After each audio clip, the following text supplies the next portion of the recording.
Scott Lopez, President. I'm with us at the moment is Richard Gonzalez. Next item on the agenda is prayer. Will you please bow your head for a moment of silence? And remember your loved ones and the ones that have gone before us.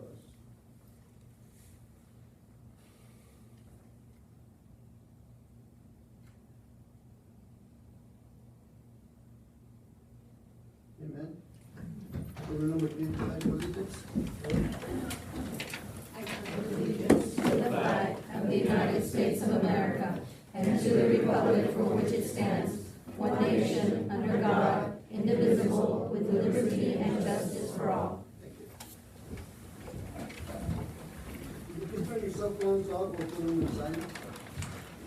Next item on the agenda is number 4, Superintendent Celebration. Trustees, I do have a presentation, and with your permission, I'd like to go up to the front to present to you.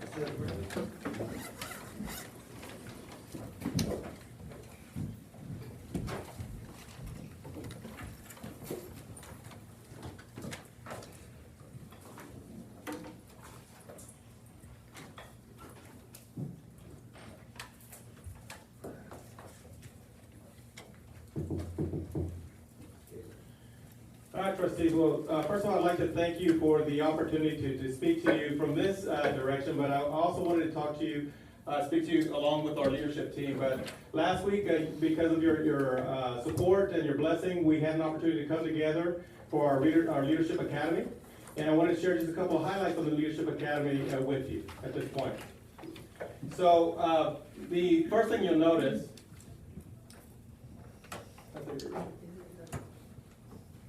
here we go. There's 4 things that we identified we worked with during our Leadership Academy. Number 1 is our leadership identity. In order to move an organization, we have to know who we are first. Number 1, not only as a person, but as a leader. And where do we fit in as leaders within our organizations? And as principals, of course, at the campus level, assistant principals at the campus level, any type of leadership position at the campus level. Because what we feel where we are as individuals, as leaders, is how we impact not only our staff that we support and serve, but also ultimately impacting our kids. We also had a 3-month priorities that we developed, and that's a long process that I go through as far as a formatted type of training. But I take them from an angle of 12 different areas, and then we bring it down to another 10 areas within the same, but then also looking at how we align to each other across all of the departments. The third thing we looked at was accountability. And under accountability is the development of a scorecard that we will present to the board every 6 weeks. So what we conducted there is not complete yet, but we did all the brainstorming that we need. We're going to put metrics to it, and that will be able to report to you on the metrics. And then the last piece was marketing, and continued marketing that we did within our school district. So very briefly, and trustees, at some point I would love to actually take you through this particular training as well. This is the 7 levels of leadership, 7 levels of energy that we bring to a table and every day as individuals. I think this was something that we definitely, I think, hit home for all of us. This particular training, I'll tell you this, is that me on a personal level as a leader, I went through this training years back, and I know that for sure it developed me in who I am today and what I hope that I bring to the table within our school district on a day-to-day basis. But the first level is, and I know it's hard to read there, but level 1 is basically you're at the victim stage. So who are you as a victim, and how do you see others when they're victims? Because our job is to bring the best out of others. Level 2 is you start to look at, in order to get out of the victim stage, you have to be able to get angry. And it could be a whatever topic it may be, but it's just to wedge you out of that victim stage and recognizing that. So as leaders, when they recognize that within themselves, they learn to recognize that in others. And when they see that in others, they're empowered to be able to take them up to the next level. When you start thinking about level 3, this is a level of forgiveness. And this is when you start to really look and not judge individuals, but look at it maybe through a different light at that point. Level 4, you start getting into more of acceptance at that point, to a point to where now you want to start doing something about it to bring the best out of others. Level 5, if we can all live in level 5 energy, right guys? In level 5 energy, then we see life with a silver lining. Every dark cloud has a silver lining. Because we know when there's a dark cloud, behind the cloud is what? Sunshine. We know it exists. It's always being able to not only see that within ourselves, because the way that we come to work every day impacts those that we serve on a day-to-day basis. And then 6 and 7, those levels of joy, those are really hard to attain. If we're operating at level 5 on a day-to-day basis, we're going to continue to become the choice school district of our Coastal Bend area. So this is something, again, it goes through a lot of different levels of training, but I just want to expose you to that piece, is centering ourselves and who we are as leaders and the impact that we make day to day. This is just one of the examples that we extended this lesson to, and you'll notice in their hands what they have are pictures.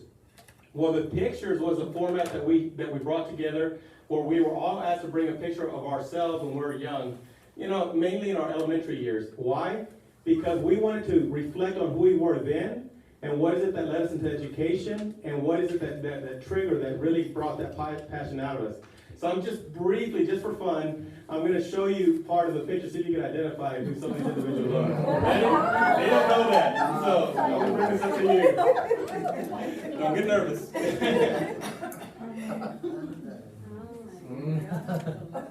Can you guess to see who's on the left? This one was the top one. On the right? Miss Rodriguez. I think that was a lot of a smile. That's pretty good. But again, at that point, what we did, we continued to share out. But it was very, very interesting the types of backgrounds that we started with that led us to the point that we went to college to the point that led us as professionals in a life of servitude. I forgot. Oh, is it Manny on the left? I can't remember. No. Oh, I'll let you. Sorry.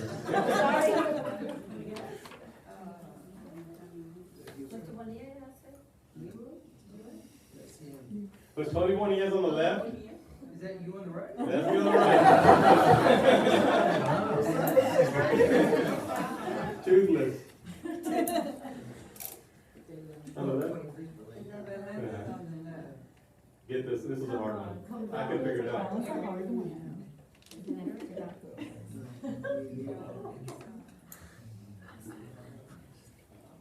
We give up. Dr. Ceballos. You should have had it all time.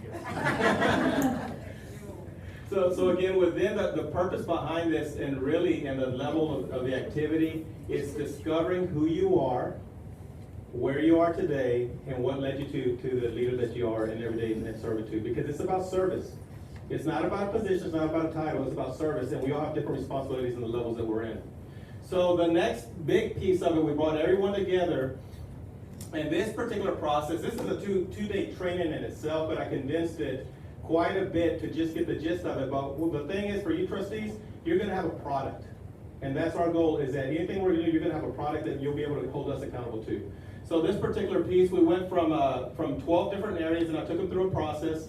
They took chart one, and they started listing everything down. And these are their day-to-day. When they come to school, what is the first thing that they're doing? What's the second thing? Well, the thing is, we start to do what's called fake work.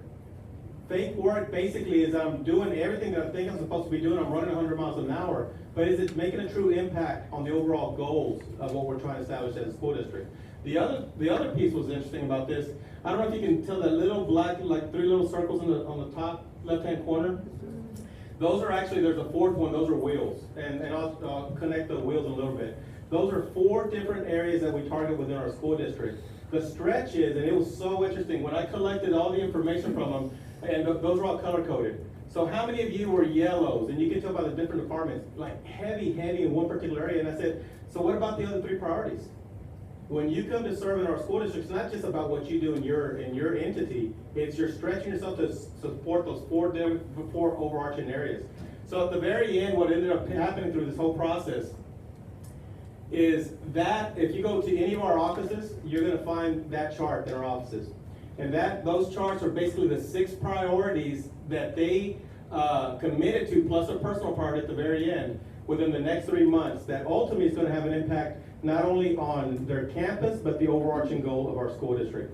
And that's a living, breathing document. So as we start to finish a particular task and activities, then we continue adding more because we had a lot more on our list to look at. But the main thing is not to work in silos and to be able to stretch our thinking across the board. Accountability was another big piece that we looked at and how that impacts, because remember, we can't just go take a trip and I gave this scenario to them. If you're in a sailboat and you get in the ocean, what's the one thing you're going to have in your hand for sure? If you're just one small sailboat and you're controlling the sail, What is it that you have to have in your hand before you get out to the ocean? Well, you're gonna have to have a destination, right? Because if not, you're just gonna float out there. The other thing is, if you have a destination, you have a compass in your hand. That compass is what's gonna guide you in the right direction. But if you don't have that compass in your hand, you're gonna be pretty lost, because then at that point, you're at the mercy of the wind. You're at the mercy of the wind wherever it's gonna take you, unless you have a direction that you can control the sail with. So that's the essence of what we continue to talk about and really dig into ourselves as leaders. This is what we were, and I broke them up in different groups. This happened to be the secondary level, but most of the time when I did in these groups, I numbered them off by 1, 2, 3, 4, 5, whatever it may be, and I forced them to mix themselves. Why? Because as human beings, we often sit with those that we're always comfortable with. Well, in order to stretch ourselves as leaders, we have to be able to get uncomfortable. And when we get uncomfortable, that's where we truly start to learn. So that was part of this, but what we will develop from this, we did all the brainstorming, collected our data, our information, we're gonna put metrics to them after we commit to particular ones. And then what we commit to the board is every 6 weeks, we will present to you on those particular metrics that will help us attain the goals that we've established for our kids. At the very end, we did a marketing piece, and what I had them do here, again, here you also kind of see them as the elementary level, and everybody was in their particular areas. Why? Because I had them reviewing about 6 other school districts at random. I told them, okay, so look at this particular school district and start searching. What is it that you see that you like, that you don't like? What is it that you want to bring to the table? Because if we in our school district operate with these 2 walls, and we choose not to look outside of the walls, then we're going to limit ourselves, because there's going to be someone who is looking beyond the walls. So this particular marketing piece was very informational, very exciting for them, I think, at the very end to help to close it out. But that was, again, something that we'll bring in and continue to revive and look at different areas that we'll be marketing our school district with. Because marketing is day to day to day. Marketing, you can't just plan, oh, I want to have 2 big events during the school year. No. You have to market every single day, because, again, like I tell them, you're the CEOs of your organization, of your campus. That means you're charged to continue moving and getting more information out to the community, assuming nothing, using our social media resources. That way we know that we're getting and pushing our message out before the message is being pushed upon us. And the last thing that we did to tie it all together was the Energy Bus. Energy Bus, again, is all the themes started coming together. But the Energy Bus, what it shares is 10 different lessons in life that really bring the level of energy of who we are as leaders and identity, and it's all a narrative. I would love to share this particular book with all of you as trustees.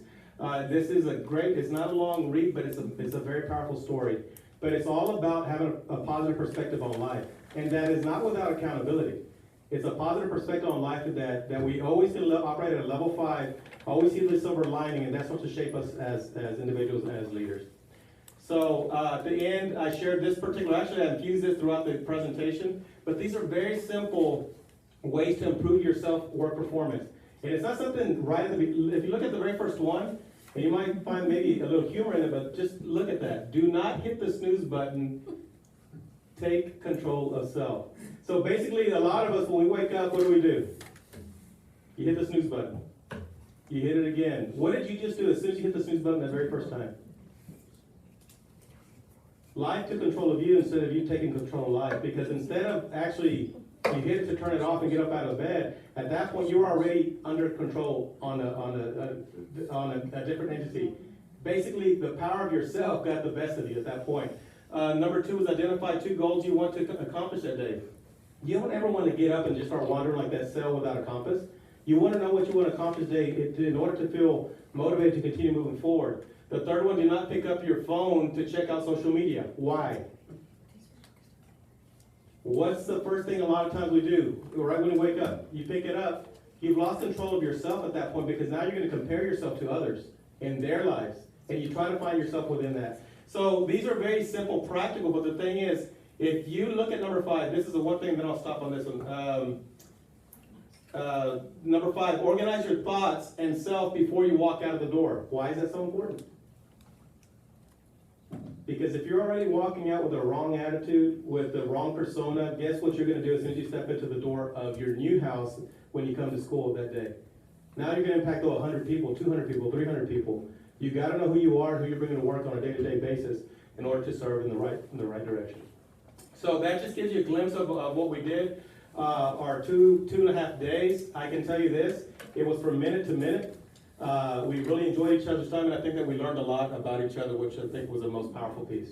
Thank you, trustees. That's great. You should get a snack. And we go to item number 5, public participation as per policy B, D local. Yes, ma'am? Mr. Ron Benavides? Mr. Ben?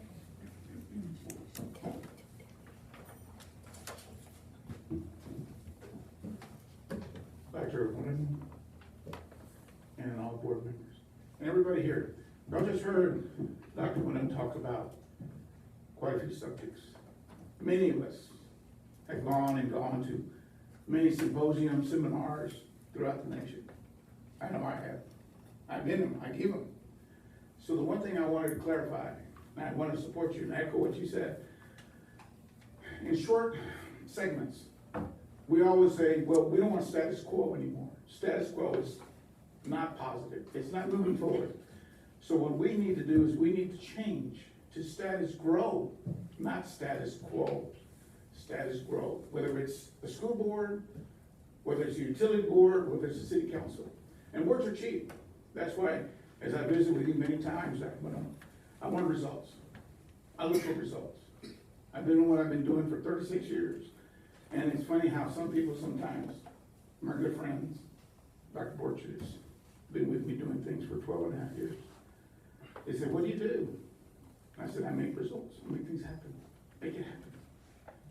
So you were talking about the compass and this wind selling. I sell a lot. I do a lot of saving. And you have the compass, right? But before you have the compass, you take projections. You gotta be like a Boy Scout. We're Boy Scout, Eagle Scouts. You gotta be prepared. You gotta have a compass, but in all other aspects of sailing or in life, you gotta have common sense. CS, common sense. Not customer service, which everybody says that. Common sense is number one. You wanna have, if you're an attorney, you have a client service. If you're in retail, customer service. In the oil and gas industry, consumer service. In the politicians, constituent service. None of those matter if you don't have common sense. And I just wanted to add that. That wasn't what I was gonna talk about. I'm talking about Robstown. I love Robstown. Everybody here loves Robstown. But do you love it with a passion for our generation today or tomorrow and the next and the next? I think the majority of us do. But we have to do it with action. And we have to do it with helping each other. And it doesn't matter what entity, it doesn't matter what sidebar, we have to help each other. Here's an example. Those that, some of you know what we're doing, Dr. Porcher and I, we're bringing 6 soccer fields north of the Las Ortiz County Park. We went and got a whole bunch of property, the acres, the land, we took care of that. Now we're gonna bring 6 soccer fields. It'll all be done in a year and a half. 2 basketball courts, 2 volleyball courts, a big hiking bike trail. We're gonna do something, we're doing it not for us. We're doing it for the children and the kids and the students of tomorrow. Those today, of course, but for tomorrow. And we've talked to many of y'all about this. I went and talked to some of the council members. Those that listen, did I say that? I didn't say that. We need a purpose. All the P's, one of my pamphlets that I've written is the 7 P's of success. Plan is great, people is next. Purpose, you gotta define the purpose. And our purpose is for the children of this community, our community, their community. Everybody here, a lot of the people I grew up with, from the old Augustrum, Lopez, and Huizache streets. Am I right, Diana? I mean, and heck knows what I'm talking about. His dad and I did stuff we shouldn't have done. Glad they don't say anything. But we had fun. And look what he's done to chairman. Look what he's done. Soon to be mayor. Did I say that? I didn't say that. This is what we need. People working with a purpose and working with a degree of proficiency with the other people. No matter how much education I have, or Dr. Borchard has, or anybody else here. It's what's in your heart, the passion that we have for what we do. And the people here on the board, you're here, you sure don't make $1,000 a month. I know that for sure. I applaud you, I give you kudos, I give you accolades. And I believe, and correct me wrong, Dr. Moreno, we're now at a B level, am I correct? Preliminary data. Preliminary data, B level. No C level, isn't that great? I mean, God almighty, God's almighty, B level. And what's gonna be next? A. Even if it's an A minus, A. Outstanding. So as we continue to move forward with this wonderful project we're doing for this area, for this community, we're also looking into, and I don't know if, where's he? I don't know if I could put down Dr. Borchard to talk about the Boys and Girls Club. Because we're trying to purchase that. Okay. We're gonna try and do something with that for the kids. And then, I just want everybody here to know, you know me, most of the people in the audience know. Yes, as someone told me just today, we live in Corpus. Maybe I live in Corpus, but my heart lives in Morristown. And I'm here for everybody here. And we're gonna do it together.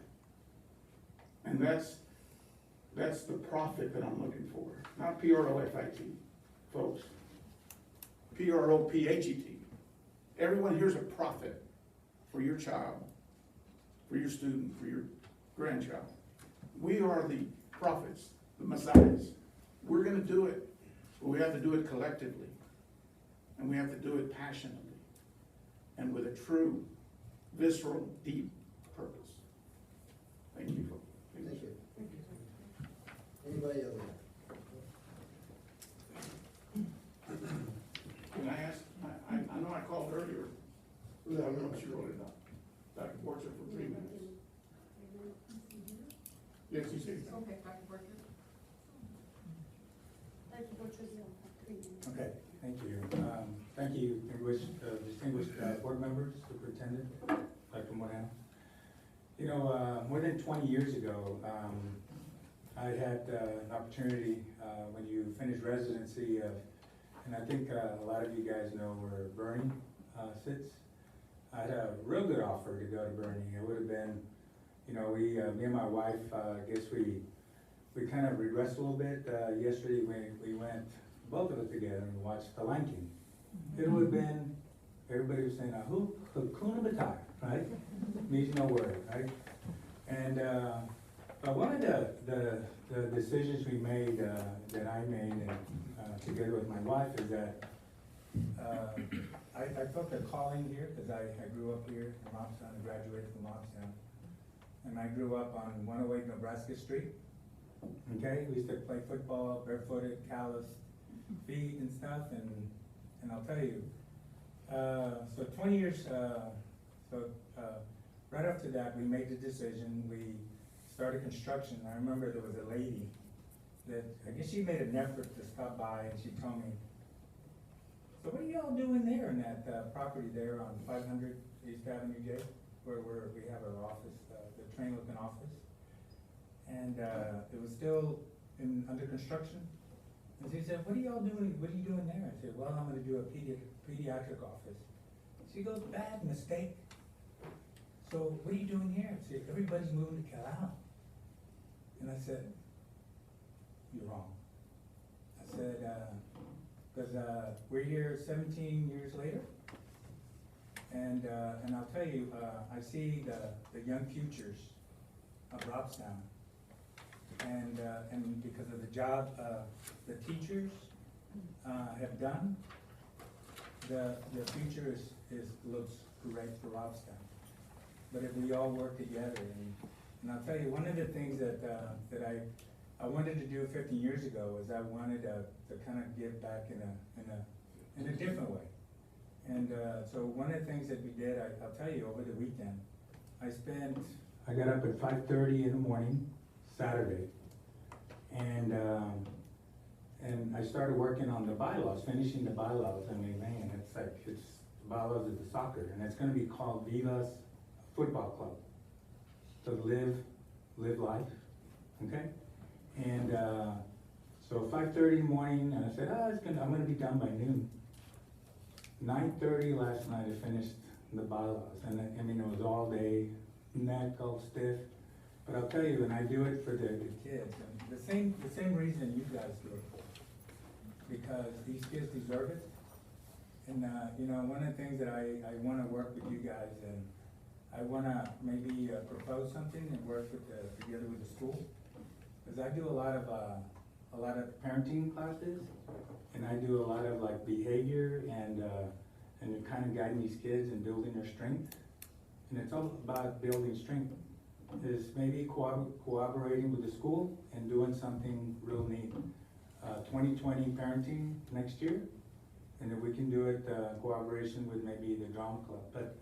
But Ron is right that the Girls and Boys Club is another thing. It's not that we're gonna purchase. I think it's something that's very necessary, but I think it would be good if we kind of brought it into the fold of what we're trying to do for the kids of Robstown. It's not only gonna be for the sport of soccer, but it's actually the encouragement and finishing and kind of like, you know, starting a task, falling, getting up, and then learning to get up in a good positive way. So doing positive. So I think the Girls and Boys Club, don't give up on it, because look, all across America, what is it done? It keeps kids off the street, and it keeps them in a right direction. So I think if there's any problems, I don't know what kind of problems it had. I don't know if it was internal with the Girls and Boys Club, but I think it's something that's worth saving and pushing and encouraging forward, because the kids, the young futures need it. You know, I mean, look, I remember 5 years ago, more than 5 years ago, that was a thriving, it was always full. I would go there, I mean, kids were always there. Now, is it a form of economics? You know, I never had one person knock on my door asking for contributions. So where was that then for the businesses? If that's one of the reasons why it went down? I don't know why. I mean, is it something with the school? Is it something with the city? Is it something with the kids not interested? Or maybe they're playing too many video games? And we need to get them out of video games. And I'll tell you what's happening in America right now. And I'll tell you, the video games and doing a lot of social media, being on the phones and vehicles, cause a lot of depression, suicide, and a lot of opposition. So I get research papers all the time and stuff like that. So I just wanted to say, don't give up on the Girls and Boys Club. If that's something that you're gonna discuss, don't give up on it. Make it better. I haven't given up. And if there's something that we can all cooperate together, I wanna volunteer, and I'm gonna give my time, just like we're gonna do the soccer. It's gonna be great for the kids. Okay, thank you so much. Thank you. At this time, we're gonna go to, we try to move, make a motion that we move, item 10 to consultation with legal counsel, go in executive session on the 4564. I think we need to do the first item. We already did. No, on information, because the ladies are here from other town as well.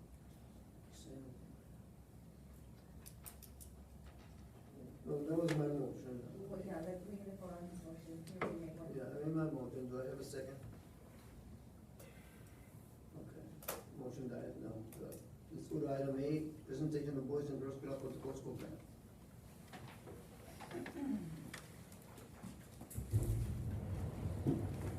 Good evening. My name is Kim Barrientos, and I'm the CEO for the Boys and Girls Club. This is Jovita Martinez. She is the president of the board, and Valerie Burciaga is our senior director of operations. So we were just coming to let you know that we had sent the city a letter at the end of March, and it was CC'd to the council, and we'd also sent a letter here, but it's our understanding that you had not received it, Dr. Moreno. So we had sent the letter, and apparently the letter was posted on Facebook, and that's how some people got word that we were closing. So I was here to answer any questions that you have regarding the Boys and Girls Club, and also to answer Dr. Borchard's question. It is an economical decision as to why we need to close the location. We can't afford to be in the building anymore, maintain the cost of the building and staffing.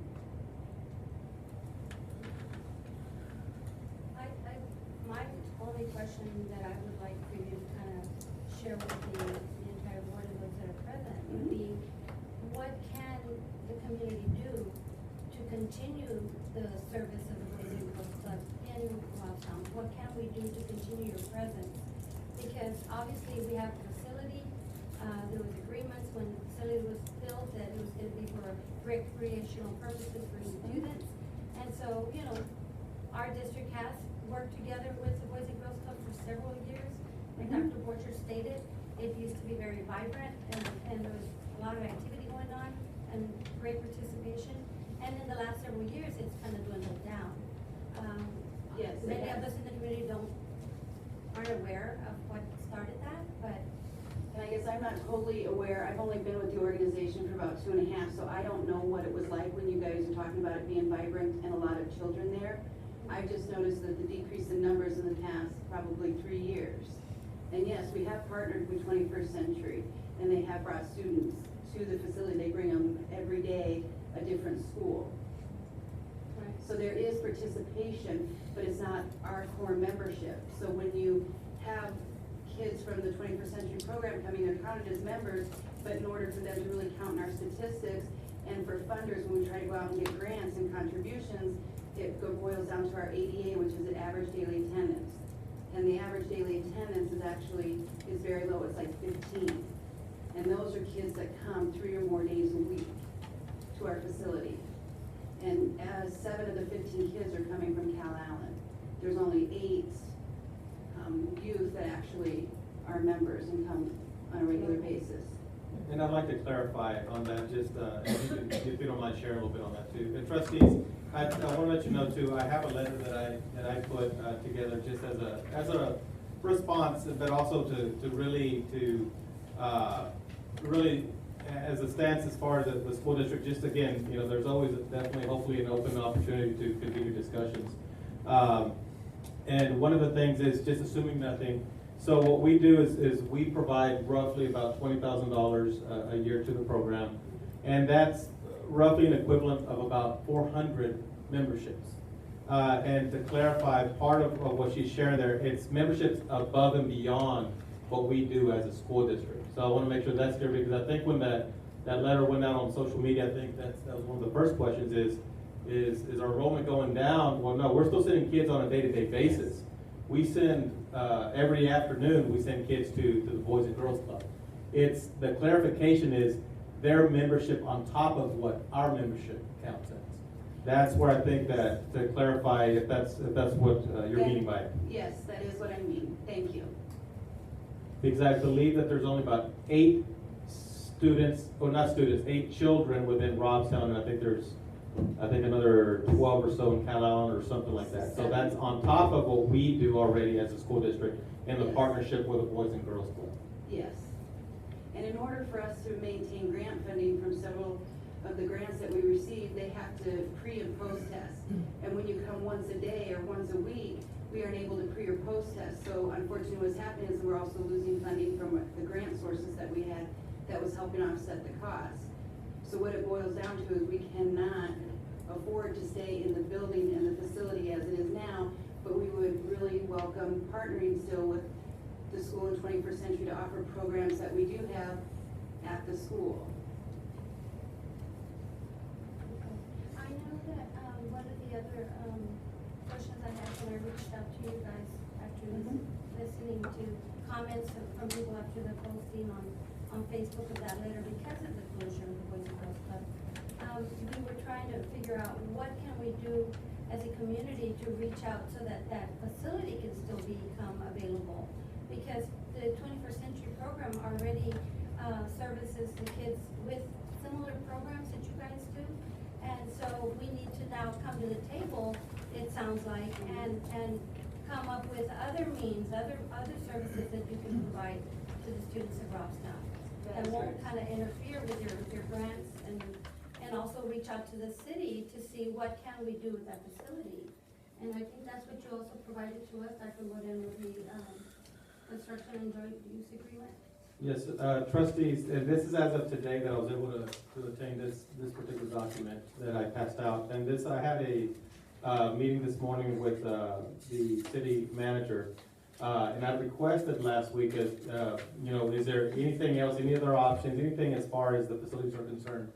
Because I know that back in 2001, 2002, and went back to our board minutes, we discovered that we had provided $50,000 one year, $50,000 the next year at that particular time. And what I learned from it is that it was a joint effort. It's like a matching grant that was written at that time from the Parks and Wildlife, I believe is what it was. And that was basically roughly about $500,000, and then they wanted the community to be able to match that particular piece. So what I discovered within this document today is that there is the terms and conditions that whether the Boys and Girls Club continues to operate there or not, part of the requirement was a 20-year commitment. And that's what's outlined in this document from the initiation of the grant itself, which was dated back in November 19th of 2003. So for 20 years, the facility, according to this document, I still have to read a little bit more, has to be used in a type of, almost like a community type of facility, which again can incorporate kids, I think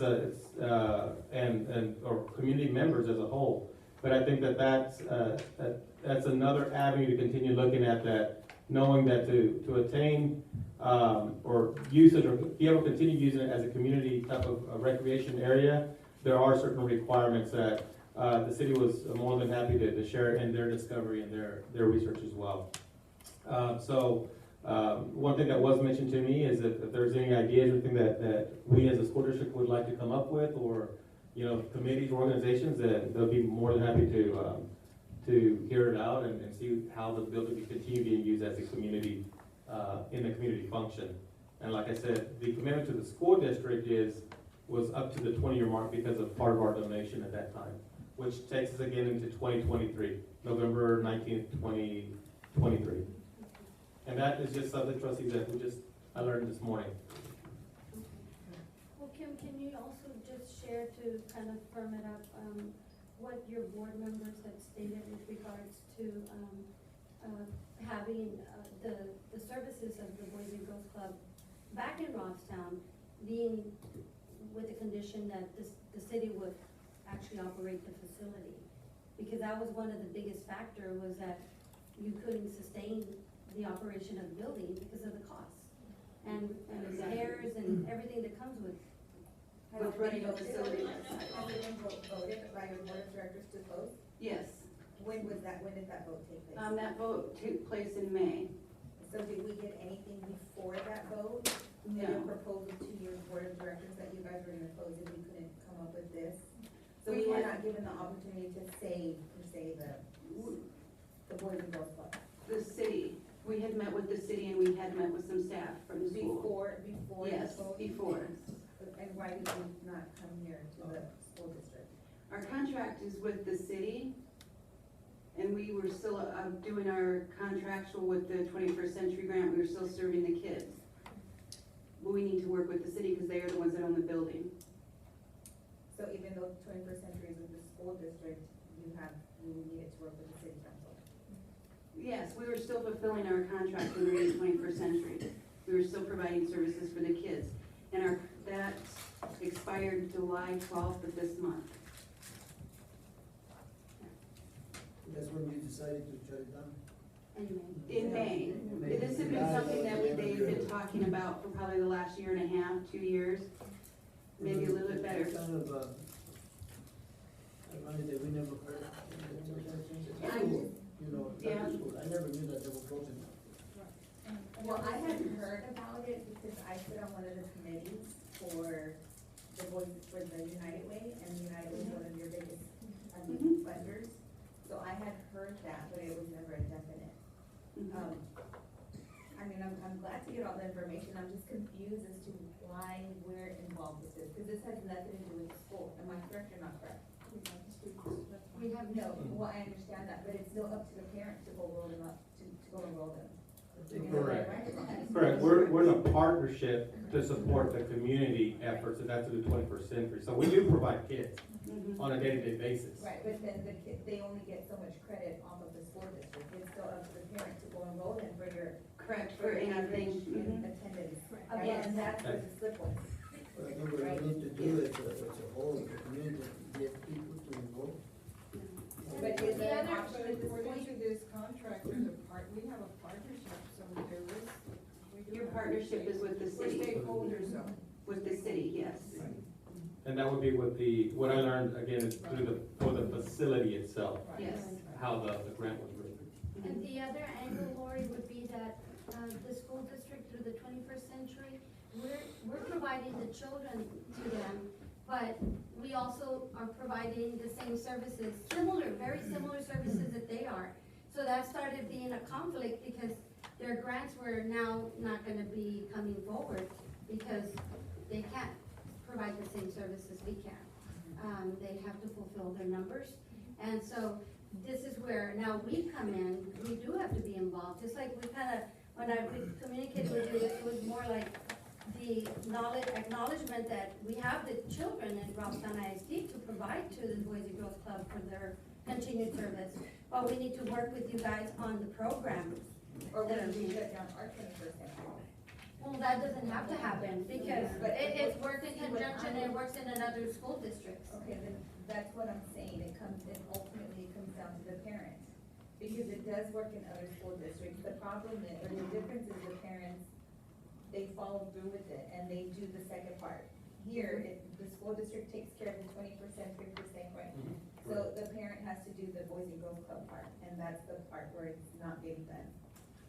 Right? To a degree. That would be accurate to agree, yes. To a degree, Mhm. because obviously the Boys and Girls Club used to offer a lot of the lifestyle, after-school physical activities, Yes. which are not being offered through the 21st century. You used to do basketball programs. Yes. I don't remember what other programs, but We did basketball, we tried to do indoor soccer, but the problem is we don't have the enrollments. People are not interested in doing those sports. okay. So when we don't have the numbers, we tried to do something this past spring and we ended up having to refund back to parents because we couldn't get enough participation to make it go. Right. Mhm. I have Dr. Borcher to interject on some of this, if you guys don't mind. Go ahead. Yeah, I just wanted to, because I'm privy to a lot of this stuff, and I deal with a lot of the parents, because of what I do. But I'll tell you, there's, a lot of this is multifactorial, that causes, it's the leadership that you provided, probably more than, was it about 5 years ago, there was a change that was done. Yes. And that change, I'll tell you, every time I went there, I mean, I was like, oh my God, this is awesome. It was like, that gym and that place was jam-packed. And, I mean, a lot of it is just the outreach and the type of person that you have, the type of leader that you have in that position. And, if you have apathy in that person, well, guess what's gonna happen to the enrollment? You know what's gonna happen to the interest. And what do you think the kids are gonna do? If you're not showing it, if they're not motivated, if it's not fun, you have to make it fun. And guess what? And it wasn't after that, that's why the enrollment went down. This was told to me by a lot of good credible parents, okay? So a lot of it was that. And then the other one, the big sticker here was, it's the money. It's the cost that it was costing a lot of these families. You went from, I don't know, maybe, what was it, like $50 a year? Then you went to like $50 per session, which was, it came out to like $250, I mean, per year? Depending on. That's not accurate. Well, because it was done 50, it was 50, and then it was 50, and then It was it was $25 a 70. semester, school semester would be $50 a school year. But then it was the programs, that you had to pay for each individual program. Before they were covered, and now the individual, like the basketball, you have to, okay, see what I'm saying? Mhm. So it had added up, and before it was just one flat fee, and then now you needed a fee for the basketball program, now a fee for this and a fee for that. So it came out to unaffordable for a lot of these parents. I mean, look, the Girls and Boys Club is supposed to serve kids like our community, okay? And what you're doing is, when you're down and out, you're kicking these kids in the behind, what you did. And I know Dr. Freeman, I actually was one of the guys that recruited him to London. And I'll tell you, I was hoping he was gonna be here. He can't do this to the kids of Robstown. So you've gotta do whatever it takes, and we're gonna do whatever it takes as a community. But if you do this, we're gonna go straight to nationals, and we'll make our own charge, just like Alice. Alice is successful. Why are they successful? Why is Alice so successful? Are they part of, They're not part of the coastal band. okay, so, So, may I say something? sure. So 5 years ago, I was on the board, and I'm not sure about the Robstown, whether the 21st Century was in Robstown at the time, like 5 years ago. Their programs, from what I understand, were a lot different. They only stayed open till 5. 5:30. They didn't provide meals. A whole lot of things have changed. Now the programs that they have are mimicking. And you're Ours? serving the kids. The youth are being served in Rousstown through the 21st Century Program, which is a fabulous program. You guys are doing remarkable with it. But what I was trying to get at is that our numbers started to go down, because of the services that 21st Century is providing. They're pretty much the same as ours. And like I'm saying, they're providing a great service for the kids. That they are. And if there's any way that we can come back and provide those services through the school, then we would love to do that. When you operate in a deficit, then that's tough to do. We started talking about this about 3 years ago. And, we did everything that we could. We reached out to businesses, and I apologize. We didn't I reach out to never, you. the most No, important no, one, no. the train right there, there's no way you can miss it. We work with kids. I sent out emails, Oh my God, it's like- emails that I, had for, I mean, if I didn't get one, I mean, how many other businesses didn't get it? we did reach out, we have reached out. We have an event here, this is gonna be our 3rd year. We have sent out letters for support.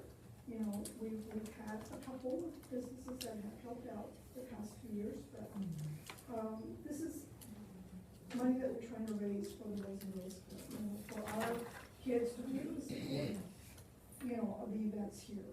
Well, based on the decision that's already pretty much firm, because I think y'all stated y'all were moving out this past Saturday.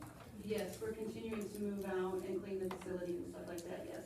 So, I know one of the questions that was asked was what can the community do? I think y'all have stated a couple of times that you can serve the kids with the same programs, and obviously we know that's gonna be a conflict, but is there other programs that we can bring to the table? Because then we can start reaching out to the city, and like Dr. Moreno stated, they've extended that, continued support if we know that we can have that facility again for the use of the kids. What kind of support are they willing to? Well, that's what we would need to Go back to need them. to come to the table, yeah, and bring them options. Because the Boys and Girls Club can still provide programs out of that facility, because we have the copy of the agreement that you're talking about as well. We can still provide programs out there. We just can't stay there on a day-to-day basis. We cannot afford to stay there To sustain the cost. to sustain the cost.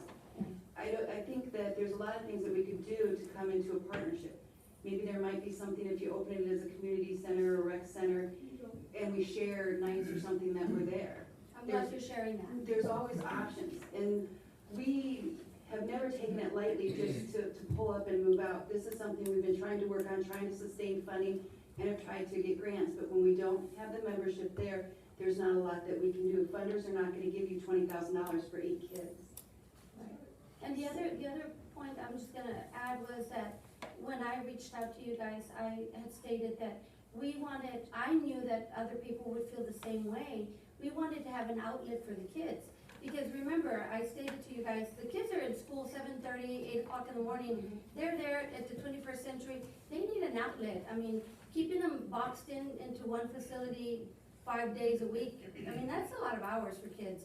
So the Boys and Girls Club had a lot of other programs that were more engaging with them, more physical. And so to not continue to have those, like Dr. Borchard stated, their mind has to be stimulated. And so not just continuously on academics, but also in enriching them with physical activity. And those programs can still be And offered. taking them out of the element, putting them somewhere else, the environment. Yeah, and the program, the curriculum itself can still be offered anywhere. And we, like we mentioned in the letter and like when we met with you, we want to be able to continue the partnership and come to the schools and be able to do the programming on site. But like Kim said, just the facility itself, it's really hard to maintain the Right, facility. but we can work on that if we go reach out to the city. Right. It's what the point that we're Yeah, at. and we're leasing the building. So the Right. site, we don't own the building. But your lease is over already? No, we were able to exercise with enough notice to say that we had an intent to suspend the coverage. Okay. And have you met with the city officials? We've talked to the city officials. And you were told what? We've been talking to the city officials since last year. And what were you told? We can submit our. We can submit requests. They said that they didn't have any money to help with the programs. And you even stated to me y'all had asked them, because you've been having to subsidize from the Greenwood business and the Yes. London business to Yes. make it for the last 3 years. At least 29,000 was the most, I think I heard y'all say. Yes, we have been using the revenue from the other clubs to help subsidize and keep Robstown open. And that's why it hurts me to think that people think that we were just pulling out. We have literally done what we can. We've changed our business model. We've changed hours that we're there. We tried to offer different things, and at the end of the day, it's not working. You're not in control of the grants. Exactly. No, ma'am, I got a call from, Mr., or Dr. Freeman, I received, but that was around that May timeline, just to let me know that. No, I'm talking about from the city. Did anyone contact you from the city? Prior to that, no, nothing that started leading into the Formal notice. the form, yeah. And like I said, I received the call. What's your brainstorm? Right, Nothing else. right, and, but again, from what I see, I mean, definitely there definitely would be a sense of community to work together, from the conversation, the brief conversations I've had with the city regarding the Boys and Girls Club. I requested this information and they set up the meeting for me this morning to come and meet and gather the information. And I did, like I said it to you, I reached out to the mayor pro tem. Yeah. And trustees. All due respect to you and Mr. Oscar, all board members, this is perfect, we could be here all night talking about this. Exactly. But my suggestion, based on many things I've done in the past, or we've done, is to form a task force, maybe a brainstorming. And the members here, you can select whoever it is, from you, select whoever it is, in the city, maybe even the county, and form a task force brainstorming gathering. Find some place, and all of you bring your ideas, and then all of the, hopefully through the MF moving forward. And if you can do a task force, one, maybe it'll take a task force two. And if you all work together, we're talking about that, Dr. Miller was talking about that, working with a purpose. Then, that brainstorming that Lori brought up just a second ago, that's probably what we need to do. Because we could be here all night. Exactly. Well, I'm just. But what I was gonna suggest is, you be the leaders, to suggest that, coming from the Robstown ISD to the county, to the city, and to that would be a great sign of leadership, great sign of leadership. Well, I think that's where we left off with your conversation with the city manager. Right, and very open to continue conversations. I think that also trustees in the letter I put together, because I wanted to clarify, based on what went out on Facebook, and again, the letter was professional, there's nothing wrong with the letter that was put out. I think that the clarity is when, as far as decrease of enrollment, I wanted to clarify that we as a school district through 21st Century are contributing to the program itself. And also the equivalent of what that could average out to. That's when I threw out the numbers, basically it's almost like the equivalent of over 400 kids. But the clarity also through the conversation was, I think through the Boys and Girls Club, I want to make sure that we're clear, it's above and beyond what we're doing at this point. There additional membership. And that's the reason I wanted to make sure that at least I put something together, to at least clarify that as far as the tax. So the building, so the club is closed. There's no opening it at this point, right? What we're trying to find out is how can we open it for after-school events, correct? Yes. The club is closed, am I The right? club, yes, as a Boys and Girls Club, is closed In Romstown. in Romstown. But if we join a task force and figure out what we can do, there's programs we can do, come in and offer, we can offer things for teens at night. When we work together and have lights on after school, that's fantastic. There's, 500, 600, 700 people at the facility. But it's gonna take special things like those to get people to come back. And as you know, the age that we're in and the times that have changed, we have to figure out different ways to connect and get people engaged. And it doesn't look like it used to when we were little. And so we have to transition with the times. So I think if we do something as a community as a whole and keep the Boys and Girls Club engaged and be a part of the task group, we can be a part of your solution as well. So if something like that were to happen, would it be an agreement between the school district and the Boys and Girls Club, or the city and the Boys and Girls Club? My understanding, I believe, would be with the city, the boys club, as far as the facility fees. But of course, correct, but we could be a partner in, or as a community, representing community to bring ideas to the table Yes. to continue certain things. Programs being, Compare the Because- Century 21st program and 21st Century program and what But it they would all. all have to go through the city, we would have to flood it through the city. For the facility. Not making a decision here, 'cause it's so- Correct. well, we have 3 years to continue As, utilizing. as far as access, I according would to. like to give my opinion as far as what Dr. Borchert stated earlier. All my kids went to the Boys and Girls Club, and it was wonderful. It was really my lifesaver, because I didn't get out of work till about 5:36. And there was a change in leadership there, and when that change happened, I would do my kid within the week, because before, my kids meant something. They were a person, they were an emotion, they mattered. When the new leader came aboard, it was just money. My son was now labeled as money. Oh, he pays the full amount.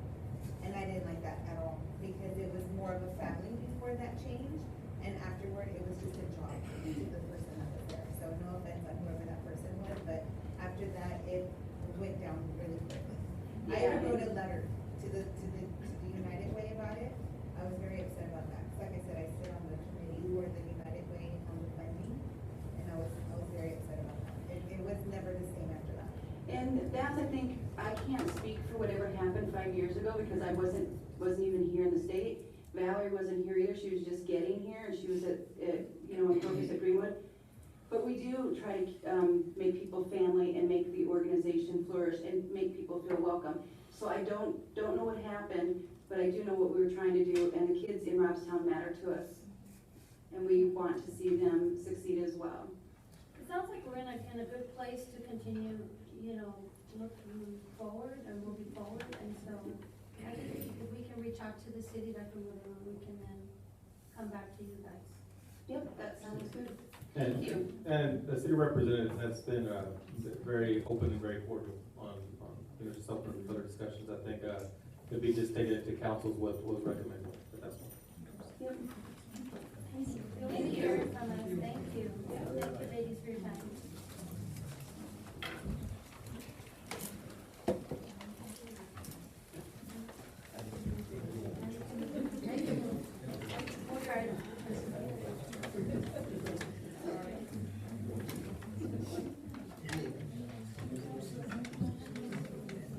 All right, at this time, I'd like to entertain a motion, I'll make a motion that we move, to item to the closed session under code 51.074 to consult with the legal counsel. Do I have a motion? I mean, that's my motion, do I have a second? I'll second. Second one is, Corona, any question?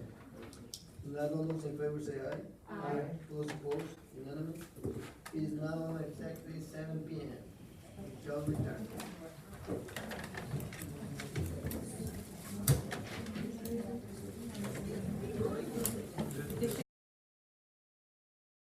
Motion, moved by Mr. Lopez, is there a second? Second one is, Garza. Any questions? None, all those in favor say aye. Aye. Those opposed, unanimous. Okay, at this time, I'd like to make a motion that, I move to authorize participate in a four-room mediation in the matter of division versus Rostown is discussing it in a closed session. Do I have a motion? Moved by Mr. Lopez, is there a second? Second. Second by Ms. Arona. Any questions? If not, all those in favor say aye. Aye. All those opposed? Unanimous. All right. At this time, we'd like to go to the item 6 on the B, the task. Trustees, this is just for information only. For TASB convention is on September the 20th through the 22nd, 2019, so make sure, please put it on your calendar. The Kay Bailey Hutchison Convention Center in Dallas, Texas. The distribution of TASB policy update 113 has been provided to you. So trustees, if you have a moment, please review that policy, and then we'll bring that back to the next board meeting. If you have any questions, please let me know ahead of time, and be more happy to answer whatever we can for Can that. I ask a question, Yes, just ma'am. going back to TASB? I know that we had talked to you in Eva's conversation about like making sure we have the reservation. Is that like for Yes. everybody or just some or anybody? Well, Has nobody anybody- submitted, I mean, nobody registration has been submitted. But as far as the hotel, Hotel is at the Hyatt. it's been reserved? Yes, Okay. only the hotel. When's the deadline for the registration to the company? September sixth. Okay, so you'll let us know ahead of time? And if anybody would like to fly also, you can know, that way. You book it in advance. When do you need to know that, Eva, for the flight? Because I think it's fair enough to say that we could get a I better mean, deal. the sooner the better. The rate, the sooner the better. The longer you wait, the more it's gonna cost. Okay.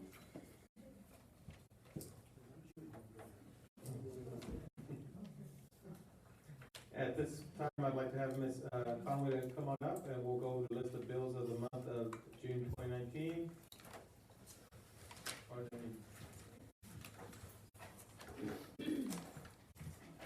Any questions on the bill?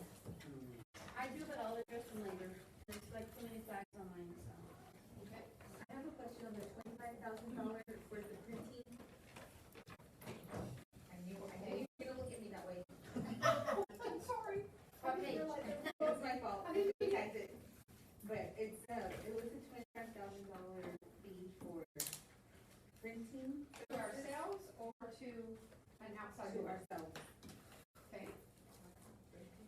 I just wanted to know what that was for. I'm gonna have to look, the print shop, each campus or department will order something from the print shop. It may be to, say, print the, test or the handbook, or I'll have to find out exactly what was printed. Page 14? Yes. It's just copies. It says about for curriculum office. What do we pay for a copy? Is it our second? There's different fees for binding, for, it depends on what they did. I have a sheet if you like to send it to you. Oh, What it's she's talking about. 25,000 is what they're asking about. But that's what we pay for the year. Over the year. For the year. So that's So that's not a one-time, like for this month? One time 25,000, and everything that needs to be printed, for the Office of Curriculum goes under that 25,000. All the benchmark assessments, RPA assessments, anything that needs to be, printed out of the curriculum, that's under, it's 25,000 for the year. Does that pay for staff? So it's for copies. Handbooks, programs, tests, And that goes back into their budget so they can buy supplies and all that, or what? It actually goes into its own separate fund for the print shop. It's a 773 internal service fund. And yes, it pays their salaries, their paper. It's kind of like its own business. So it's part of their staff. Yes. I think it's important that we know what, especially with the Education Foundation, we use their services, and it's hard to tell what the fees are exactly and what we're asking them, so it's important that we know ahead of time. Sure. They have a order form and a price list. Okay. And I'll get that.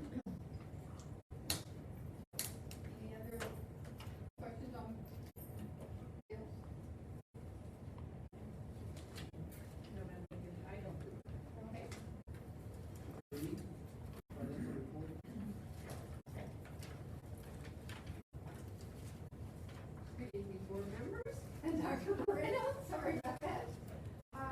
The first page of the financials, there are only, and number one, I apologize for this being just sent to y'all. We've had issues with Skyward and printing and internet, so I apologize. We usually try to get this in y'all's packet and in your hand by Friday, but, so we just got this and the, budget.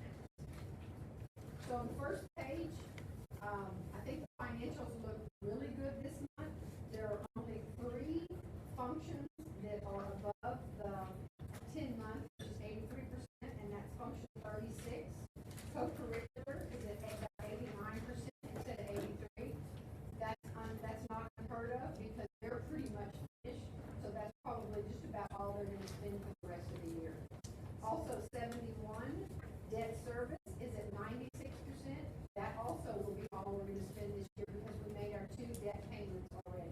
So there won't be any other expenditures in that function. And then 99, same thing, we paid the CAD, Nueces County Appraisal District, their full equal payments, so we won't be spending anything out of them. Those are the only 3 that were outside the 83%. The second column is food service.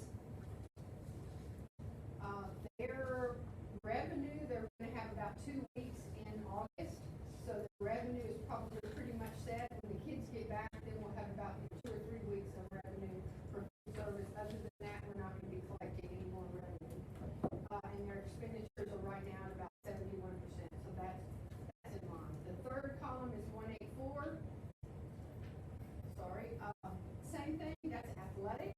They're pretty much done, so some of their expenditures are more than 83%, but they won't have many expenditures in July or August. The second page, pretty much the same as it has been in the last 3 months. Our revenue is trending about $1.8 million more than the previous year. Our expenditures are trending about $1.6 million above the prior year. So we have about $2,000 to play with, $200,000. Again, food service is, last year they had $457,000 revenue over expense, which we really don't want to ever see again. Food service should not be building fund balance or reserve funds or savings, whatever you want to call it. They can only have 3 months in their reserve. So what we want to see is our food cost increase that's giving better quality food to our kids. So I'm not at all alarmed that last year we were at $357,000 revenue above expense, and now we're only at $270,000. I think $270,000 is fine. Is this something that's communicated with the new company? Yes, they know that's a requirement that we not have more than 3 months. If we do have more than 3 months, then we have to submit to the Texas Department of Agriculture a way to spin that down. We can buy equipment or whatever we do. And we have been buying some nice, large equipment for the food service department. And the other 2 are again in line. The final page is your quarterly investment report. Per the Public Funds Investment Act, we're required to report at least quarterly where our investments are. The beginning of the year, we were right at 1.5%. It's now at 1.82 and still trending up. So you'll see when we talk about budget, we increased the investment revenue because our maturities, because the rates are trending up. Any questions? On the last page, we have the fund balance, general fund. That's money that we got invested in Lone Star.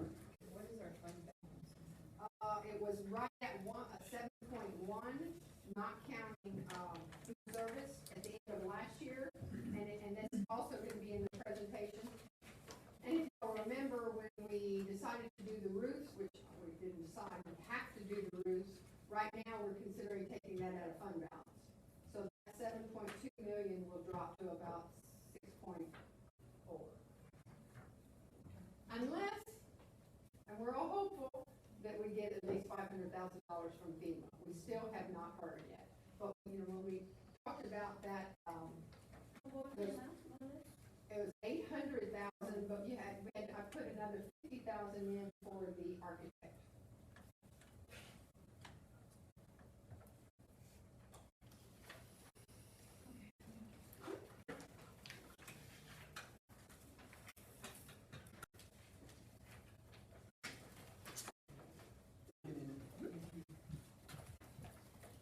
We go to item 7, consent agenda items. Trustees, at this point, well, with your approval of minutes, approval of budget amendments, action on this is 2019-2020 as a correction, trustees, this is 2019-2019. 2020. The 2019-2020 Robstown ISD appraisal calendar, and then also Robstown ISD appraisers for the 2019-2020 school year. Recommendation of staff that we approve the minutes, approve the budget amendment.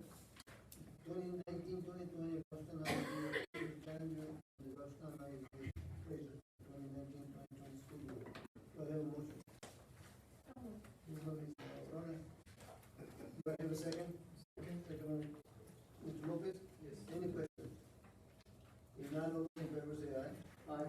Those opposed, unanimous. We go to item 8, anything to support item? Trustees, at this point, we'd like to request that you discuss and take possible action of TEA grant reimbursement for Hurricane Harvey remediation costs under TEC section 42.2524.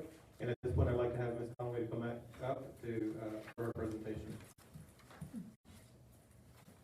In your board packet, there was a resolution just before we left for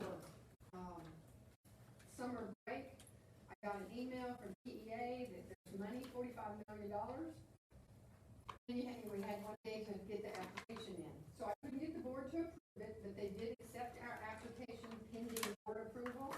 And then today, everything changed. So you should have at your table a different resolution. They want the board, instead of that first one, they not only want you to vote and approve, but we have to specifically say who was here, who voted yes, no, abstained, whatever. So this is a different resolution. Is this the front page, just on here? Board agenda item information, July 22nd. And basically what I'm asking them for is the Harvey. He said everyone he's talked to has a different circumstance. Our circumstance is we have $500,000 worth of roof damage that the insurance is not going to pay for right now. FEMA's not going to pay for because they said, well, y'all said you just need to patch it. Now you're saying you need to replace it. The insurance company says if we don't replace it, we can't insure it. So it's kind of a hodgepodge. So if FEMA doesn't, the state might come in and pick that up. So I didn't have to give a specific dollar amount. If they just wanted round numbers from now, I am going to submit to him next week the bids so they can see, you know, what we're trying to do. Will it be funded by them? I don't know, but it's another shot of getting at least $500,000 back. Any questions? Thank you. Recommend trustees after reviewing.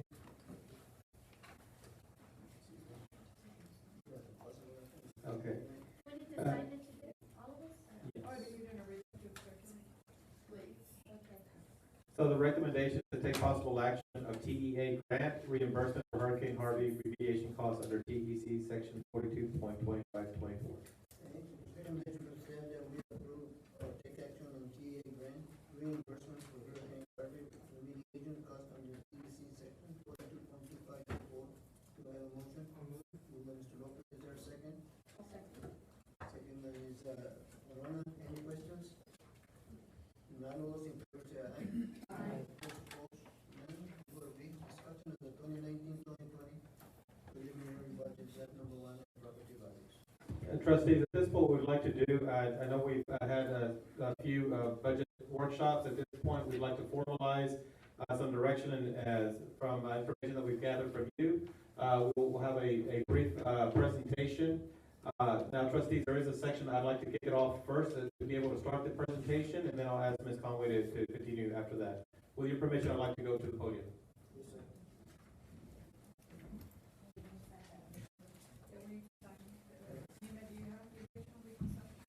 Actually, I only need two signatures. We just have to say, that we were here, the hurricane, and then the board president and secretary. So, Okay, good.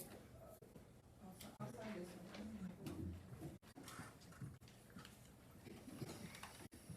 All right, do they all have a packet? Yes. In the red folder is a copy of the presentation. So trustees, at this point, I'd like to begin our budget workshop for July 22nd, 2019. And there's three overarching goals that we've had in discussion as we've done team planning and budget planning together as a trustees and for myself as a superintendent. And this is overarching goal that we looked at is to increase teacher salary schedule. That's definitely what is our top priority to look at as far as increasing our teacher salary schedule. The second thing is increase auxiliary and support staff salaries. We know that we're way behind as far as our surrounding school districts. We want to make sure that we're as competitive as we can, and also to make sure that we're taking care of our auxiliary and support staff. And the last thing is pass a balanced budget with all of this as far as the final direction. So on compensation highlights, what I'd like to do is and I notice I stress draft. This is all preliminary. This is just information that could change depending on further direction that we receive from you as a board. But I do want to give you also to empower you as trustees with some of the highlights going through this direction. So based on the information that we've gathered from you for the different workshops and our numbers, preliminary numbers, the first thing is that you can look to see here that we knew that we're behind as far as our teacher starting pay.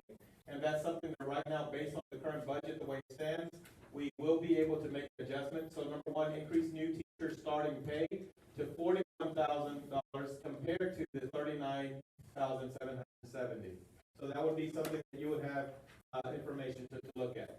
And definitely head in the right direction. The second one, increase the average teacher pay by 4.15%. Minimum is at $1,430. So basically, that's your first year teacher completing their first year, or zero teacher completing their first year is going to be at $1,430, but it's up to $2,465 as far as what a teacher may make, and it depends on the years in their salary scale.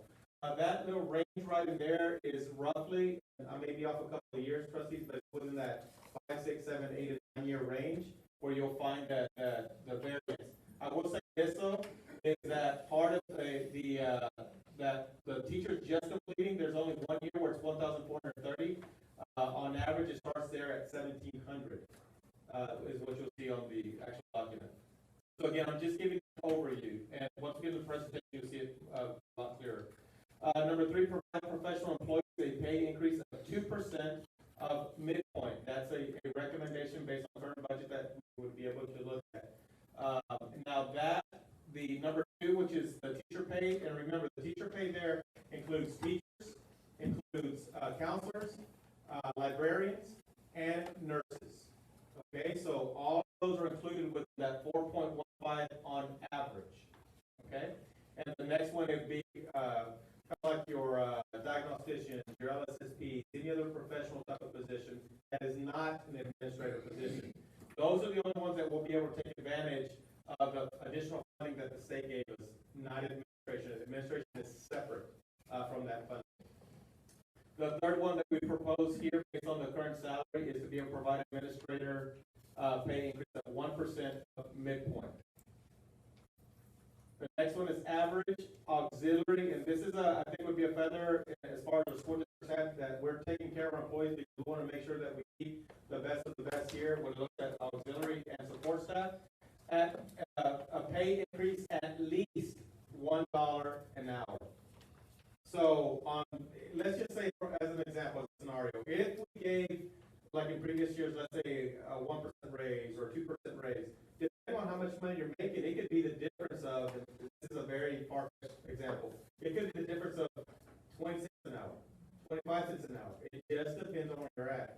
we're saying here is based on the current scenario, that at minimum, auxiliary support staff would receive at least a $1 raise on top, every, an hour. So that would be much more significant for our employees here in our school district. The next one is standardized stipend for teachers with a master's degree. So just explain that one a little bit, trustees. What we're proposing is a $1,500 stipend if you have a master's for teachers only, okay? So there, because right now, depending on the years, it varies. You might get $600, you might get $800, you might get $1,000, depending on the years. We're saying here, standard $1,500 on top of their regular salary. If they have a doctorate, standardized stipend for teachers with a doctorate degree. Now, we don't have too many, and just to be clear, that does not include me, Dr. Warner, Dr. Ceballos. It's because it's for teachers only, okay? But again, we feel that that's something to continue enticing the growth of our employees, but also recruitment piece as well. The other, number 8, is provide district health insurance contribution of $351. So basically at this point, trustees, what you had decided before was $276 plus the $75 that the state gave, equal to $351 benefit of health insurance coverage. That's pretty good. That's pretty good as a school district. Here's the thing is right now the state no longer is going to cover that $75 or 72% $75. So what we're saying is based on the current budget, with your support on this, if you agree to this, then we continue to sustain the 351 just based on the current budget funds. So again, we're trying to take care of our employees to make sure we're retaining the highest quality. That's a huge benefit for our employees. The next one is retention stipend for all full-time employees, and I'm referring to as retention stipend, and I definitely would like to look at that language. So that's basically the additional funds that are provided to employees in December. That's the same amount, trustee, that you approved last year at $400. We would continue to be able to retain or provide the $400. No, not having to decrease it there. We not give to others? Well, that's for your full-time. Now, again, the part-time is less, but at least, you know, the high end as far as the full-time is the 400. And then also, one of the additional changes that we made is increase and or aligned department or grade level chair stipends. So also, we looked at all the stipends for department chairs with grade level chairs. And now I said align or increase. We try to get more of a set formula within those to be able to make some adjustments as well. So if you notice the package that trustees that you will be able to approve based on this current budget funding is something I think you could be proud of. It's definitely in the right direction in moving forward. So I wanted to make sure that I presented that personal piece to you. And again, it's some language that you can walk away from. Now, again, it's not been approved. We still have August 8th that we meet again to ask any additional questions that you have.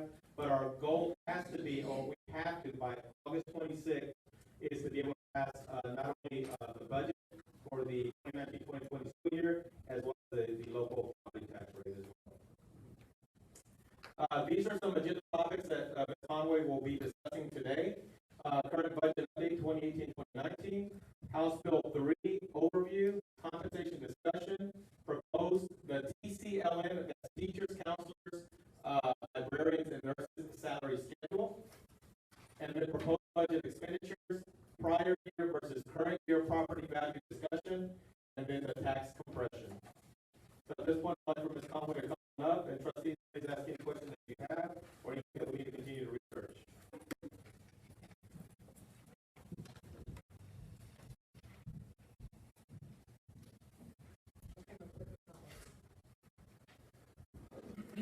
Richard, we thought it was gonna work. It doesn't work. It moves, but I need the.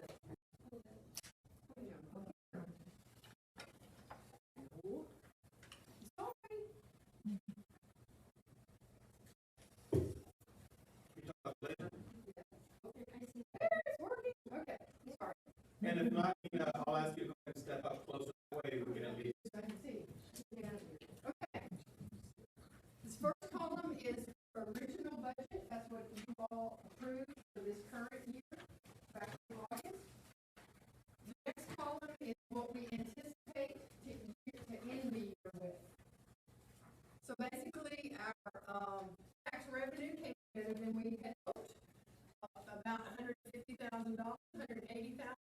Consequently, because we are in,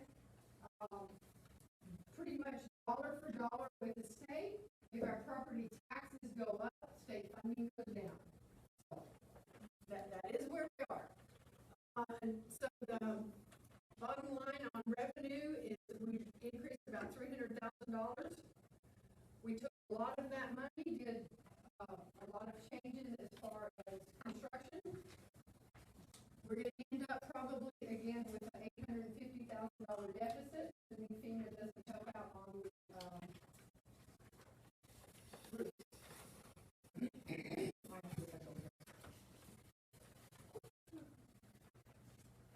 House Bill 3, as you're very much aware, the legislation that we're in session this year, it was, one of their top priorities was to change state funding, to make it simpler. That didn't happen, but they did make a lot of changes. The old law is actually current law, 1819, and of course, House Bill 3 will be next year's law. We currently have a $1.17 tax rate. We are required to compress that tax rate down to $1.0684, almost 10 cents for every taxpayer. The basic allotment, excuse me, went from 5140 to 6160. The basic allotment is basically every student that is here every single day, the state is going to pay us 5140. That's every student. Then there's additional weights on top of that for different students. So that went up by $1,020. Anytime the basic allotment goes up, so does the minimum teacher salary scale, and we'll talk about that in a minute. Comp Ed allotment was 0.2 current. That was very easy to calculate. We look at 6 months, the highest 6 months of your free and reduced kids. Easy number. Now they've really complicated it. It's by blocks, census blocks, and there's 1 through 5. The lowest census block earns 0.225, which obviously is better than 0.2, but we lost 300 kids in that calculation. Because here we got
a lot of funding there.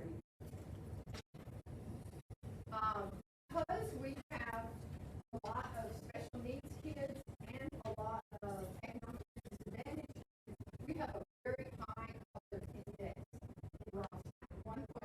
It's one of the highest in the state. They gave us additional funding. They took that away. GE, Newton County had a 1-2 we still have to do the program, but we just don't have funding for it.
lot of